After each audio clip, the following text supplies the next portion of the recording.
अस्सलाम वालेकुम दोस्तों, मैं मोहम्मद आसिफ आरवाई के पोल्ट्री फार्मिंग की जानिब से आपसे मुखातब हूँ। उम्मीद करता हूँ आप सब खैरियत से होंगे। दुआओं में हमें भी याद रखा करें, आप भाइयों की दुआओं के तलबगार। आज की वीडियो में मैं आपके साथ शेयर करने लगा हूँ ब्रूडिंग के बारे में। चूज़े की ब्रूडिंग किस तरीके से करना चाहिए। आजकल का मौसम है जो किस टाइम ठंडा हो जाता है, किसी टाइम गर्म हो जाता है, तो चूज़ा सही ग्रोथ है जो नहीं कर पा रहा। तो आसान तरीका आप लोगों के साथ शेयर करने लगा हूँ। ये पलाई साइड पे आपको नज़र आ रही है, जो ये पलाई मैंने ली है 600 रुपये पर पीस के हिसाब से मिली है हार्डवेयर की दुकान से। इसको आप 3 हिस्सों में तकसीम कर लें तो ये तकरीबन 6 बाई 6 का है जो गोल ब्रूडर तैयार हो जाता है। टेम्परेचर इस टाइम आपको नज़र आ रहा है 30 डिग्री सेंटीग्रेड। टेम्परेचर चूज़े का जो रखना है वो 35 डिग्री सेंटीग्रेड रखना है एक हफ़्ते तक। इससे कम करते जाएंगे कि किसी टाइम टेम्परेचर अप हो जाता है, किसी टाइम डाउन हो जाता है। एनर्जी सेवर मैंने इसको लाइट के लिए लगाया है और साथ में मैंने 100 वोल्ट का बल्ब लगाना है जो कि इसका टेम्परेचर पूरा करने के लिए काम आएगा। साथ में मैंने जो इसको मेडिसिन चलानी है वो भी आप लोगों के साथ शेयर करता चलूँ।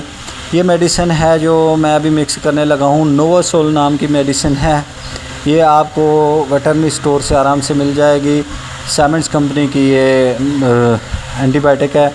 इसमें आपका चूज़े को थोड़ा बहुत जो मसला होगा बुखार का, टेम्परेचर डाउन होने की वजह से जो मसला बनता है वो भी इसका सेट हो जाएगा। और इसके साथ साथ इसमें विटामिन वगैरह है, इसको ग्रोथ करने के लिए सपोर्ट करते हैं। तो ये सबसे बेस्ट है, आप लोग इसको चलाएं, इंशाल्लाह आपको इससे अच्छा रिज़ल्ट मिलेगा।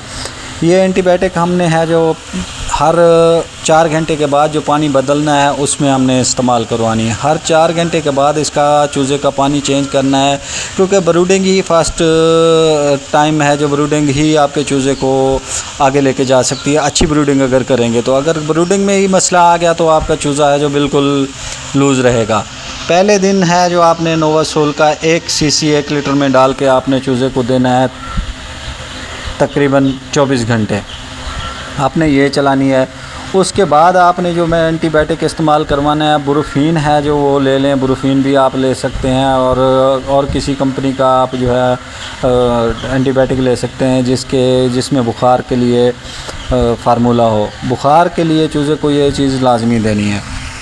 इस ब्रूडिंग में आपने जिस चीज़ पे सबसे ज़्यादा तवज्जो देनी है वो टेम्परेचर है। अगर आपने टेम्परेचर इसका लूज़ किया तो फिर आपकी एंटीबायोटिक भी कोई असर नहीं करेगी, जितनी मेडिसिन देंगे आपकी वो बेकार है। अगर आपने टेम्परेचर इसका मेंटेन रखा तो आपको एंटीबायोटिक देने की ज़रूरत ही नहीं पड़ेगी।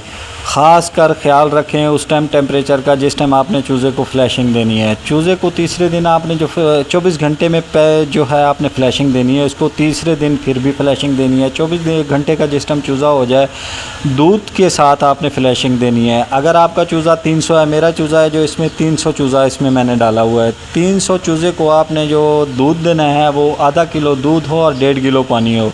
उसमें आपने 250 ग्राम है जो चीनी डाल देनी है। चीनी डाल के आपने फ़र्स्ट जिस टाइम आपने चूज़ा डालना है उसके 24 घंटे बाद है जो आपने वो पानी रख देना है। जिस टाइम आपने वो पानी रखना है तो चूज़े को है जो बुखार होगा, आपने नोवासोल जो अपने को मैंने बताई है ये 1 सीसी 1 लीटर में और बुरुफीन DS 1 सीसी 1 लीटर में ये डाल के आपने चूज़े को रखना है 24 घंटे के लिए। ख़ास ख्याल रखना है जिस टाइम आपने चूज़ा शिफ्ट करना है तो उस टाइम टेम्परेचर है जो पूरा होना चाहिए।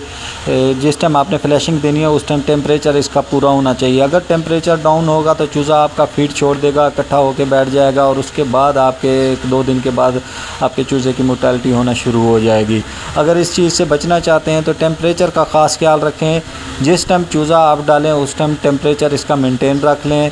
उस टाइम चूज़े की जो ग्रोथ होती है उसमें कमी ना आए, उसको सेट रखने के लिए टेम्परेचर है जो बहुत अहमियत रखता है। टेम्परेचर का ख़ास ख्याल रखना है। ये ना हो कि आपने दिन में है जो देखना है कि जी टेम्परेचर 30-32 डिग्री सेंटीग्रेड पे खड़ा है तो टेम्परेचर ठीक है जी, चूज़े को कुछ नहीं होता। आहिस्ता आहिस्ता चूज़ा कमज़ोर होना शुरू हो जाता है। आपने इस चीज़ का ख़ास ख्याल रखना है कि टेम्परेचर आपका 35 डिग्री सेंटीग्रेड ब्रूडर का होना चाहिए। ये छोटी सी कोशिशें आपको बड़ा फ़ायदा दे सकती हैं। अगर आपने शेड्यूल को सही तरीके से फॉलो किया तो इंशाल्लाह आपको कभी कहीं किसी किस्म का नुकसान नहीं आएगा। अगर शेड्यूल को आपने फॉलो ना किया, इस हिसाब से लापरवाही की तो आपको बहुत बड़ा नुकसान हो सकता है। इस शेड्यूल में आपने वैक्सीनेशन का शेड्यूल है जो वो प्रॉपर तरीके से करना है। जिस टाइम आपका चूज़ा 4 दिन का हो जाए तो उस टाइम आपने फिर इसको फ्लैशिंग देनी है दूध के पानी से। आपने उस टाइम दूध ले लेना है 2 लीटर पानी ले लेना है और 1 केजी आपने दूध लेना है। उसमें आधा केजी है जो आपने चीनी इस्तेमाल करनी है। तो आपने 1.5 घंटे अपने बर्ड के सामने वो फ्लैशिंग वाला पानी रखना है। जिस टाइम इसकी फ्लैशिंग मुकम्मल हो जाए तो वही नोवासोल का पानी और ब्रूफिन DS का पानी आपने उसको 24 घंटे है जो चलाना है। 24 घंटे के बाद आपने वो पानी का इनका जो है सादा पानी बंद कर देना है। उसके बाद आपने वैक्सीन करनी है NDIB की, किसी अच्छी कंपनी की आपने किसी अच्छे वेटनरी स्टोर से जाके वैक्सीन लेनी है। NDIB की वैक्सीन लाजिम है, पहले 5 दिन के अंदर अंदर आपने वो वैक्सीन करनी है। अगर आपने उसको ड्रिंक करवाना है तो ठीक है, अगर आपने ड्रॉप करनी है तो 1 कतरा उसका आँख में और 1 कतरा है जो उसके मुँह में आपने वैक्सीन का डालना है। जिस टाइम वैक्सीन ये मुकम्मल हो जाए तो उसके ठीक 12 घंटे के बाद फिर आपने उसको एंटीबायोटिक का पानी देना है, ब्रूफिन DS और वही नोवासोल का पानी। विटामिन आप कोई भी साथ में इस्तेमाल करवा सकते हैं। वैक्सीन करने के बाद आपने विटामिन लाजमी इस्तेमाल करवाना है। कोई भी विटामिन ले लें, विटासोल ले लें, विटा गोल्ड ले लें, अच्छी कंपनी का कोई भी विटामिन लें जिसमें vitamin A, B, D, C सारे विटामिन हों। उससे आपके चूज़े को अच्छी सपोर्ट मिलेगी, अच्छी ग्रोथ मिलेगी।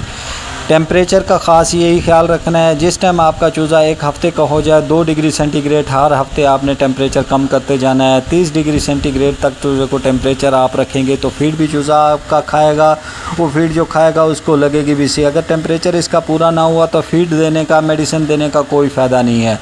पहले सीखें इस काम को जिससे आपको नुकसान ना हो, क्योंकि टेम्परेचर ही मेन चीज़ है फार्मिंग के अंदर जिससे आप फ़ायदा अच्छा ले सकते हो। अगर टेम्परेचर आपने मेंटेन ना रखा तो आपका फार्मिंग करने का कोई फ़ायदा नहीं है। तमाम दोस्तों से गुजारिश है कि मेरे चैनल को लाइक कीजिए, सब्सक्राइब कीजिए। किसी किस्म का कोई मसला है पोल्ट्री फार्मिंग में, व्हाट्सअप नंबर हमारा स्क्रीन पे शो हो रहा है, उस पर रब्ता करें।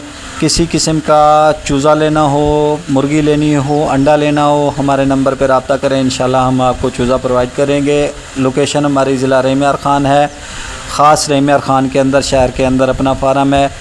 मेरे चैनल को लाइक कीजिए, सब्सक्राइब कीजिए। दुआओं में ख़ास तौर पे याद रखिएगा। मैं मोहम्मद आसिफ RY के पोल्ट्री फार्मिंग की जानिब से। अल्लाह हाफ़िज़।